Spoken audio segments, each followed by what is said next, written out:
Didn't even get to bronze.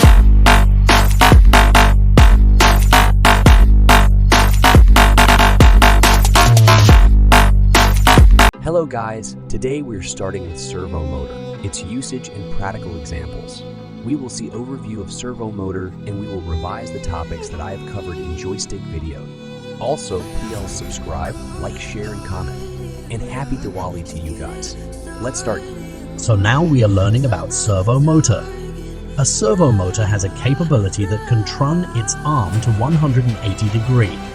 It is useful in projects like radar and many more. It is a type of DC motor with gears. It can be controlled using any type of Arduino board. Now we will see the mechanics of servo motor and how they function. So we are now starting with servo mechanics. As I said earlier, servo motor is a type of DC motor with gears. It has a potentiometer which compares the current position of the motor to the target position. You can rotate the servo motor max to 180 degrees. Now we will see practical examples, and then we will see a simple short video on usage of servo motor. So here are some real-life examples.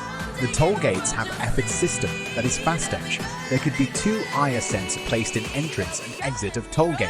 2.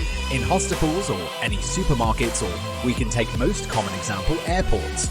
The sensor placed above to recognize the object after that.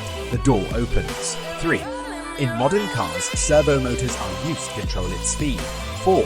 Home electronic devices like DVD and Blu-ray, disc players use servos to extract and retract disc tray. Okay, so now we will see the usage of servo motor. So here, as we can see, Arduino R3 UENO board is there also 9 servo motor. I have connected GEN. D to servos GND. Same for 5.